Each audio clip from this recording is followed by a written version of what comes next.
இங்கே என்னுடைய சொந்த பந்தங்கள் இருக்கிற பத்திரிகைக்கார அன்னைங்களுக்கும், அதே மாதிரி தொலைபேசி அன்னைங்களுக்கும், அதே மாதிரி என்னுடைய ஊரை சார்ந்த ராம்நாடு மாவட்டம், சிவகங்கை மாவட்டம், கமுதி மாவட்டம், இதை சேர்ந்த என்னுடைய சித்தப்பா பெரியப்பா அனைவர்களுக்கும் நன்றியை சொல்லிக்கிறேன். அதே மாதிரி மேடையில் அமர்ந்திருக்க நான் அதிகமாக நான் பேசக்கூடாது, இருந்தாலும் ஒரு 4 வார்த்தை மட்டும் பேசிக்கிறேன். நம்ம அண்ணன் பாக்கியராஜ் இயக்குனர் அவர்களுக்கும், நடிகர் அவர்களுக்கும், அதே மாதிரி மாஸ்டர் சாக்குவார் தங்க அண்ணன் அவர்களுக்கும், அதே மாதிரி முத்துக்காலை அவர்களுக்கும், அந்த அம்மா உன் பேர் என்னம்மா வைஷ்ணவி அவர்களுக்கும், கீரூனியா நடிச்சிருக்கு, வட்டி ஏற்குது நம்மள்கிட்டே பயங்கரமாக. அது கேட்குற பார்த்தா ராம்நாடு மாவட்டத்தில் இப்படித்தே வட்டி கேட்பாங்க அதிகமாக. ஆமாம், அதிகமாக வட்டி கேட்பாமா சார். காலையில் ஒரு வேப்பங்குச்சி ஒடிச்சு பல்ல விளக்குறாங்கன்னா வட்டியை வசூல் பண்ணாமல் போகவே மாட்டாங்க. அப்படிப்பட்ட ஏரியா. இந்த அவர் பின்னுக்கு இருந்து உண்மைன்னு சொல்கிறாரு. அதே மாதிரி ஹீரோ பாவம் நல்லா பேசினாப்புல, நல்ல உடன்பார்பாக இருக்கார். அது ரொம்ப பிடிச்சிருக்கு. கண்ணனை பற்றி நான் நிறையா சொல்லணும். இயக்குனர் அந்த கண்ணை வந்து எப்படின்னா, அப்பப்போ அடிக்கடி என்னுடைய அலுவலகத்துக்கு வருவார், என் இல்லத்துக்கு வருவார். வரும்போது அண்ணே இப்படி ஒரு படம் பண்ணியிருக்கனே, இதில் வந்து பாக்கியராஜ் சார் நடிக்கணும் அப்படின்னு. ஏன் போய் கேளு அப்படின்னு சொன்னேன். இல்லைண்ணே நான் இங்கே போகிறதுக்கு பயமாக இருக்குது. ஏன் அவர் துப்பாக்கி வச்சுருக்காரா, சுட்டு போடுவாரா? இந்த படம் இப்படி இருக்குன்னு போய் சொன்னீங்கன்னா அவர் உடனே ஓகே சொல்லிடுவார் அப்படின்னு. இல்லைண்ணே நீங்கள் வாரீங்களா, நான் வந்தால் உனக்கு இது வேலையான்னு என்னைய கேட்பார். நீ போய் கேட்டீங்கன்னா உடனே அது கதவுகள் திறக்கப்படும் அப்படின்னு சொல்லி சொன்னேன். சொல்லும் போது அப்புறம் ஃபாலோ பண்ணி போய் எப்படியோ பிடிச்சிட்டாரு. பிடிச்சிக்கிடிச்சிட்டு அவங்க சீன்னா எடுத்துட்டு லாஸ்ட் எண்டு என் சீனு இங்கே ஒரு இதுக்கிட்ட சென்னையில் திருவேற்காடுக்குள்ளே வச்சு எடுத்தாப்புல. சரியான வெயில். 2வது வந்து மண்டையை புழக்குது, என்னன்னு தெரியல. கண்ணன்கிட்டதான் பேசுகிறோமா கேமராட்ட பேசுகிறோமான்னு எனக்கே ஒன்றும் தெரியலை. நடித்து கொடுத்துட்டு வந்துட்டேன். அதே மாதிரி அவர் ஐயா அந்த இவங்க பேசும்போது ஒரு விஷயம் சொன்னாங்க. அந்த ராம்நாடு மாவட்டம் ஃபுல்லாமே வறட்சியான மாவட்டம். வறட்சியான மாவட்டம்லாம் தண்ணி இருக்காது, வேலிக்கருவு அதிகமாக இருக்கும், சாப்பாடுக்கு ரொம்ப கஷ்டப்படணும். அங்கே உள்ள வீடுகள்லாம் ஹீரோ தம்பி சொன்னாப்புல காணாமல் போய்கிட்டு இருக்கு, உடஞ்சிக்கிட்டு இருக்கு. அங்கே உள்ளவு எங்கே இருக்காங்கன்னே தெரியல. இதுக்காகத்த முதலாக புரட்சித் தலைவர் எம்ஜிஆர் ஐயா சிஎம் ஆகும்போது இந்த ராம்நாடு மாவட்டத்தை இருந்து சிவகங்கை மாவட்டத்தை பிரித்து கொண்டு வந்தார். அதுதான் அவருடைய முதல் கையெழுத்து. இது யாருக்குமே தெரியாது.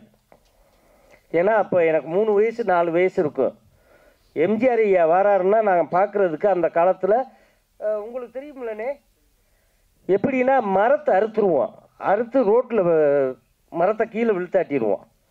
அது கரண்ட் போனானே என்ன போனானே அதை பற்றி ஒன்றுமே பிரச்சனை இல்லை அப்படின்னு செஞ்சுருவோம்.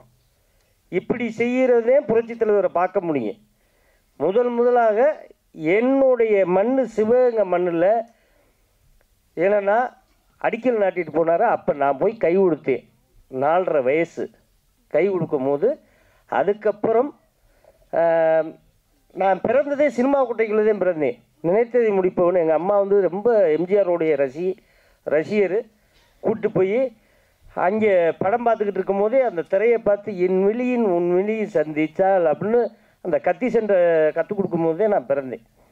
பிறந்த 5000 ரூபா பணம் கொடுத்தாரு. குடியிருந்த கோயிலா தெரியல எனக்கு. ஏன் நான் பிறந்ததே அப்போத்தையும் பிறந்தோம்னு சொல்கிறேன். எனக்கு என்ன ஆச்சலா? ஆமாம், 5000 ரூபா பணம் கொடுத்து விட்டுருந்தார். இந்த தேட்டரில் இந்த மாதிரி இப்படி பிறந்திருக்காங்க அப்படின்னு சொல்லி எழுதி அனுப்புவாங்க. எழுதி அனுப்பும்போது கொடுத்து விட்டுருந்தாங்க. கொடுக்கும் போது அதுக்கப்புறம் பார்த்தா ஒரு 8 வயசு 9 வயசில் எங்கள் ஊரில் வந்து கால்ரா அம்மா நிறையா வரும். உங்களுக்கு தெரியுமில்ல, அந்த வெயில் பகுதி அதிகனால. ஏன்னா இதுவும் பொய் சொல்லணும்னு சொல்லிடக்கூடாது. அப்போ பார்த்தா எங்கள் அம்மா வந்து ஒரு சட்டி கஞ்சியை கொடுத்து, அவங்களும் எங்களுக்கு ரொம்ப உறவினர்கள்தான், குறவட்டுச்சனமும் எங்களுக்கு ரொம்ப உறவினர்கள்தான், நாங்கள் ரொம்ப பழகுவோம் டீப்பாக. அவங்ககிட்ட எம்ஜிஆர்னு பச்சையை குத்தி ஏடிஎம்க்கு கொடியை போட்டு விட்டுருச்சு எங்கள் அம்மா. ஏன்னா கால்ரா வரக்கூடாது, கட்டுப்பாடாக இருக்கணும், அம்மா அம்மா போட்டுறக்கூடாது. அது அப்படி என்னுடைய மைண்டுக்குள்ளே போய் தலைவர்னு தலைவர் படத்தை நிறையா பார்த்தேன். அது மாதிரி இன்னைக்கு நடிக்க வந்திருக்கேன். நடித்து ஒரு படமும் பண்ணியிருக்கேன். ஒரு தயாரிப்பாளர் இதுலேயும் வந்துட்டு ரொம்ப சந்தோஷம். அதே மாதிரி பாவம் கண்ணன் வந்து நல்ல மனிதர், நேர்மையானவர், யார் காசுக்கு ஆசைப்பட மாட்டார். நிறையா அவர் விதையில் விதைச்சிருக்காரு, நிறைய கருதுகளை அறுத்து அவருக்கு வந்து அந்த கதிர் வந்து நல்லபடியாக பெரிய வெள்ளிப்பழமாக மாறணும்னு கடவுள்கிட்ட வேண்டிக்கிறேன். நன்றி, வணக்கம். மேடையில் அமர்ந்திருக்கும் திரையுலக ஜாம்பவர்களுக்கும் பத்திரிகை மீடியாவுக்கும் என்னுடைய மனமார்ந்த நன்றி. மீடியாவை குறிப்பிட்டு சொல்லணும். ஒரு 10 வருஷத்துக்கு முன்னாடி வரைக்கும் முத்துக்காலை குடிக்கான்னு எல்லா ஒயின் ஷாப்லையும் என் படத்தை போட்டு, நான் ஒயின் ஷாப்புக்கு போடணும் இல்லையோ என் படத்தை போட்டு பார்த்துருக்குற மாதிரி நிறையா போட்டிங்க. அதுக்கு ரொம்ப நன்றி. ஏன்னா யூடியூப்பில் வந்து நல்லா பேசினா, ஆணித்தரமாக ஆதாரபூர்வமாக பேசினா லைக் வரும், சப்ஸ்கிரைப் வரும், இதெல்லாம் வரும். என்னன்னா கஞ்சா கருப்பு மாதிரி பேசிட்டோம்னா நிறையா வந்துடும். எதுவுமே ஆதாரம்லாம் பேசணும், மாற்றி பேசணும். எம்ஜிஆர் படத்தை சிவாஜி நடித்தார், சிவாஜி படத்தை எம்ஜிஆர் நடித்தார், அப்படி மாற்றி பேசிட்டோம்னா நிறையா வந்துடும். என்னை போல நடுத்தரமாக உள்ளவர்களுக்கு லைக்கும் கமெண்ட்ஸும் கிடைக்காது. ஆனால் நீங்கள் தருவீர்கள் என்று நம்புகிறேன் நான், இல்லையா? ஆமாம். ஏன்னா அரை மணி நேரம் பேசுவதற்கு என்னிடம் ஆதாரம் இல்லை. பேசியவர்கள் எல்லாரும் அரை மணி நேரம் பேசினார்கள். அதற்கெல்லாம் பயிற்சி வேண்டும் போல இருக்கிறது. என்னிடம் 5 நிமிடம் பேசுவதற்கு கூட ஆதாரம் இல்லை. இதற்கெல்லாம் வடிவல் சொல்ல மாதிரி இதற்கெல்லாம் பயிற்சி வேண்டுமோ அப்படின்னு சொன்ன மாதிரி எனக்கு பயிற்சி தேவைப்படுகிறது. என்னுடைய 30 வருட சினிமா சர்வீஸில் அது ஓடிக்கிட்டு இருக்கு. ஆண்டவன் இந்த படத்தில் எனக்கு வாய்ப்பு கொடுத்த அனைவருக்கும் நன்றி. அதில் குறிப்பாக வந்து இயக்குனர் சாருடைய உதவியாளர் பார்த்திப சார் ஆஃபீஸுக்கு முன்னாடி தான், பக்கத்தில் அந்த அம்மன் கோயிலுக்கு முன்னாடி தான் என்னை கூப்பிட்டாரு. அண்ணே இந்த படத்தில் ஒரு கேரக்டர் பண்ணுறீங்க அப்படின்னு சொல்லி அட்வான்ஸ்லாம் கொடுக்கல, முழு சம்பளத்தையும் கொடுத்தார். ஏன்னா சினிமாவில் வந்து சம்பளம் முழுசாக கிடைக்கிறது அவ்வளோ ஈஸி விஷயம் கிடையாது. முழு சம்பளத்தையும் கொடுத்துட்டார். அன்றைக்கி நான் நடிக்க போகிறதுக்கு முன்னாடி இந்த அங்கே சம்பளம் கொடுத்துட்டாரு. அவருக்கு நன்றி. அவர் சொன்ன மாதிரி அவருடைய 18 வருட 20 வருட உழைப்பில் அவர் மேலும் முன்னுக்கு வரணும்னு நான் ரொம்ப ஆசைப்பட்றேன். வேறு ஒரு பயணத்தின் மூலியமாக அவரோட பயணிக்க போகிறோம். அடுத்து இந்த படத்துடைய ஹீரோ தம்பி மகேஷ். முதல்ல அவருடைய நண்பர்களுக்கெல்லாம் நான் நன்றி சொல்கிறேன். ஏன்னா நான் அன்றைக்கி ஒரு நாள் தான் போனேன். நைட்டு 12 மணிக்கு எனக்கு ஷூட்டிங் முடிஞ்சு 12:30 மணிக்கு என்னை வந்து அந்த பிரிட்ஜு கீழே வந்து டிஃபன் வாங்கி கொடுத்து என்னை எல்லாருமே ஒரு தம்பி அண்ணன் மாதிரி என்னை வந்து பக்குவமாக ஏற்றி விட்டாங்க. முதல்ல அவருடைய நண்பர்களுக்கு நன்றி. அதுக்கப்புறம் மகேஷுக்கு நன்றி. ஏன்னா இப்போ சொன்னார் இல்லையா, எங்கள் வீடு எனக்கு தெரியாமல் என் வீட்டை போய் எடுத்துருக்காரு. எல்லாரும் நினச்சிக்கிட்டு இருக்காங்க முத்துக்கால பெரிய பங்களா கட்டியிருப்பார் நினச்சிருப்பாங்க. அது பாலடைஞ்ச வீடு.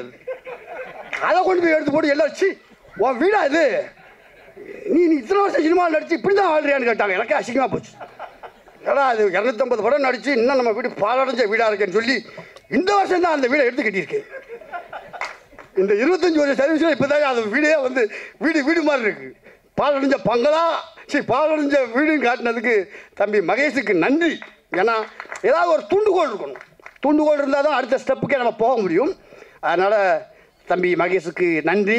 மீண்டும் பல படங்கள் நடித்து மேலே வரணும். ஏன்னா அவர் நிறையா சொல்லிட்டார் கிராமத்தில் வாழும். ஏன்னா நான் ஒரு பட்டிக்காட்டில், என் ஊரே பட்டிக்காடு, அவர் ஊர் மாதிரி எங்கள் ஊர் பேரும் சங்கம்பட்டி அப்படி தான் எங்கள் ஊர் பேர். அதனால் அவருக்கு நன்றி. மென்மேலும் பல படங்கள் செய்யணும். கேமராமேன் மகி சார், உண்மையிலேயே அவருக்கு நான் சொல்லி ஆகணும். இந்த படத்தில் ஒரே ஒரு டைலாக் ஒன்று வரும், என் ராஜ்யத்தில் நான் தாண்டா ராஜா அப்படின்னு சொல்லி ஒரு டைலாகு. இந்த படத்தில் ஒரு 4-5 சீன் நடிச்சிருந்தாலும் அதை உருவாக்கின பங்கில் கேமராமேனுக்கு உண்டு. ஏன்னா நான் குடிச்சு என் மூஞ்சியெல்லாம் சப்பி போன மூஞ்சி மாதிரி இருந்தது. அதை இந்த படத்தில் வந்து ஆண்டவன் படத்தில் எனக்கு கொஞ்சம் நல்லா காமிச்சிருக்காரு. அதனால் அவருக்கு ஒரு நன்றி சொன்னேன் நான். இந்த முடிஞ்ச வரைக்கும் இந்த படம் பேசப்பட்டால் இதில் முத்துக்காலை பண்ண அங்கங்கே சில சிம்டம்ஸும் பேசப்படும். ஏன்னா இந்த ஒரு 10 வருஷமாக வந்து என் ராஜ்யத்தில் நான் தான் ராஜா அப்படி தான் வாழ்ந்துகிட்டு இருக்கேன். ஏன்னா எனக்கென்று ஒரு ராஜ்யம் எலி வலையாக இருந்தாலும் தனி வலையாக இருக்கணும்னு ஆசைப்பட்றேன். ஏன்னா ஒருத்தர்கிட்ட நம்பி இருந்தால் என்ன பாடுபடணும்னு அனுபவிச்சதுனால இன்றைக்கி மீண்டு இன்றைக்கி நான் எலி வலையாக இருந்தாலும் தனி வலையாக இருக்குன்னு ஆசைப்பட்டு சிறப்பாக போய்கிட்டு இருக்கேன். அதனால் நிறையா பேசவும் முடியாது. நான் கடந்து வந்த பாதையை ஒரு சின்ன உதாரணமாக தம்பின்னு சொல்லலாம். ஏன்னா மாஸ்டர் மகேந்திரன் அவங்க அப்பா சைக்கிளில் முன்னாடி உட்கார வச்சு, அதுக்காக எனக்கு வயசு ரொம்ப ஆச்சுன்னு நினச்ச வேண்டாம், குழந்தையா சைக்கிளில் உட்கார வச்சு அந்த விநாயகர் ஸ்கூலில் உட்காந்து பல்ட்டி அடிக்க சொல்லி தருவார். நான் ஒரு ஓரத்தில் பல்ட்டி அடிப்பேன், ஒரு ஓரத்தில் பல்ட்டி அடிச்சுக்கிட்டு இருப்பார். இப்படிலாம் இன்றைக்கி அவர் ஹீரோவாக நடித்து அவர் ஹீரோவாக நடித்த படத்தில் நான் ஒரு 4 படத்தில் நடிச்சிருக்கேன். இதுதான் இன்னொரு விஷயம் சொல்லணும். திரைக்கதை வேந்தன் நானும் கிங்காங்கும் டெய்லி ஒரு ஃபங்க்ஷனுக்கு போனோன்னா அவர் எல்லா பாட்டுக்கும் ஒரு டான்ஸ் ஆடுவார். அதில் பாக்கியராஜ் சார் அவருடைய பாடலும் உண்டு. அதில் ஒவ்வொரு நாளும் திரைக்கதை வேந்தன் எங்கள் பாக்கியராஜ் சார் ஆடி இருந்தால் எப்படி இருக்கும் அப்படின்னு ஒரு டைட்டில் அரைமணி சொல்லி தான் கிங்காங் ஆடுவார். அந்த வகையில் சிறு வயசில் நான் ஆகாயத்தில் சென்று கொண்டிருக்கும் விமானத்தை அண்ணாந்து பார்த்த நான் அதே விமானத்தில் ஏறி பயணம் செய்திருக்கிறேன் என்று சொல்லும் வாசகத்தை போல அவருடைய சுவரில்லாத சித்திரங்கள். அன்றைக்கி கூட கேட்டேன், அந்த தீவனை போட்டு ஷூட்டிங்கில் கேட்டேன், சார் தூரல் நின்று போச்சுல நீங்கள் சிலம்பு சண்டை எத்தனை நாள் சார் கற்றுக்கிட்டீங்கன்னு கேட்டேன். ஜஸ்ட் அப்படின்னு ஒரு வார்த்தை சொல்லி முடிச்சார், அவ்வளோதான். ஆனால் சின்சியராக அந்த கண்ணோட்டம் தெளிவாக அந்த படத்துக்கு என்ன வேணுமோ அவர் 2 கம்பு வீசுறதை பார்த்தா நான் 3 மாதம் 2 கம்பை வீசுறதுக்கு எனக்கு 3 மாதம் ஆச்சு. ஏன்னா என்னுடைய அடிப்படையாக சிலம்பம் தான். அப்படி தூரல் நின்று போச்சு. புரட்சித்தில் ஒரு எம்ஜிஆர் படங்கள் பார்த்தா நான் சிலம்பம் கற்றுக்கிட்டேன். அதுக்கப்புறம் கராத்தையில் பிளாக் பெல்ட் வாங்கினேன், சிலம்பம் கற்று ஜிம்னாஸ்டிக் கற்றுக்கிட்டேன். இன்றைக்கி எங்கள் ஜாகோர் பாஸ் இருக்கிற யூனியனில் நானும் ஒரு 25 வருஷமாக மெம்பராக இருக்கேன்னா அதுக்கு காரணம் அவருடைய தூரல் நின்று போச்சு, டார்லிங்கில் கராத்தே சண்டை போட்டது, இதெல்லாம் ஒன்றொன்றும் எனக்கு ஒரு உற்சாக டாலி. ஏதாவது ஒரு தூண்டுகோல் வேணும் அந்த வகையில். அதே மாதிரி அவருடைய எழுத்தில் ஒரு 2 விஷயத்தில் எனக்கு பெரிய பெருமை பாக்கியம் பற்றி சொல்லலாம். தேசிய விருது பெற்ற அகத்தியன் சார் இயக்கிய ராமகிருஷ்ணா படத்தில் ஒரு மோனோ ஆக்டிங்கில் ஒரு 4 சீன் வரும். நான் நடித்த ஒரு 10 காமெடியில் அது ஒரு காமெடி. உண்மையிலே அந்த படம் மட்டும் ஓடி இருந்தால் நான் ஒரு அடுத்த கட்டத்துக்கு சென்றிருக்கலாம். ஜஸ்ட் மிஸ் அவ்வளோ சொல்லலாம். பட் அதில் சமீபத்தில் நீங்கள் ரசித்த நகைச்சுவை காட்சி என்ன அப்படின்னு கேட்கும்போது பாக்கியால் ஒரு லைன் வந்திருந்தது, ஒரு உற்சாக டானி. சமீபத்தில் நான் பார்த்த படத்தில் ராமகிருஷ்ணா படத்தில் சார்லி அண்ட் கோ முத்துக்காலை நடித்த நகைச்சுவை காட்சிகளை பார்த்து ரசித்தேன் அப்படி ஒரு லைன் இருந்தது. அந்த லைனை வச்சே நான் 25 படம் நடித்தேன். சார் பாக்கியராஜா நம்ம பாராட்டார் விட்டுருமான்னு அப்படின்னு நடித்தேன். அவ்வளோ பெரிய சந்தோஷமாக இருந்தது. அதே சொல்ல இல்லையா, ஆகாயத்தில் சென்று கொண்டிருக்கும் விமானத்தை, அதே மாதிரி அவர் படங்களை பார்த்து ரசித்த நான் அவருடைய இயக்கத்தில் சித்து +2 அதில் ஒரு பிச்சைக்காரனாக நான் நடித்தேன். உண்மையிலேயே 5 டேக் 6 டேக் போச்சு. வேறு யார் பார்த்தியா என்னையா நடிக்க போயா வேற ஆள் போடியா அப்படின்ட்டுருவாங்க. ஒன்றும் இல்லை, பண்ணு. ஏன்னா உள்ளுக்குள்ளே இன்னொரு கை வரணும், பிச்சை எடுக்கிற கை வரணும், அது தட்டு எடுத்துகிட்டு வரணும். அது பெரிய ரிஸ்க்காக இருந்தது. டைமிங் கரெக்டாக செட்டில் ஒரு 5-6 டேக் போச்சு. எந்த ஒரு இது இல்லை. ஆனால் உண்மையிலேயே ஒரு அம்மா எனக்கு பிச்சை போட்டு போச்சு. சப்வேல எடுக்கும், பிச்சைக்காரனாக எடுத்தேன். ஒரு அம்மா பிச்சை போட்டு போச்சு. நான் சார்ட்ட சொன்னேன், சார் ஒரு அம்மா எனக்கு பிச்சை போட்டுச்சு. கரெக்ட், ஒரிஜினலாக ஆள்கிட்ட போட்டிருக்கு. நீ பார்க்கறதுக்கு பிச்சைக்காரன் நீயும் ஒரே மாதிரி இருந்த பிறகு போட நினைச்சுவாங்க. உன் நடிப்புக்கு கிடைத்த அங்கீகாரம் எங்கே சுற்றினாலும் சொல்லிதான், உன் நடிப்புக்கு கிடைத்த அங்கீகாரம் இதுதான் நம்முடைய உற்சாக டானி. அது மாதிரி இந்த ஆண்டவன் படத்தை வாழ்த்த வந்திருக்கும் கலைவேந்தர் அவருடைய வாழ்த்துக்கிறதுனால தம்பி மகேஷாக இருக்கட்டும், இயக்குனர் கண்ணன் சாராக இருக்கட்டும், எல்லாம் இந்த படம் மாபெரும் வெற்றியடையணும். இதில் நடித்த நடிகர்கள் எல்லோரும் ஏன்னா கிராமத்தில் உள்ளவங்களை எல்லாத்தையும் தனக்கு உதவி செய்த. இப்போ நான் ஒரு தொடர் ஒன்று எழுதியிருக்கேன். அது புக்காக இந்த மாதம் 18ஆம் தேதி ரிலீஸ் ஆக போகுது. எனக்கு கிடைச்ச ஒரு சின்ன ரீல், அவனை ஒரே ஒரு லைன் கிடைச்சது. அர்த்தமுள்ள இந்து மதத்தில் கவிஞர் கண்ணதாசன் எழுதின புக்கில் நான் படித்தது. அதுக்கப்புறம் தான் தெரியும் அதை வேற ஒருத்தர் எழுதியிருக்காரு.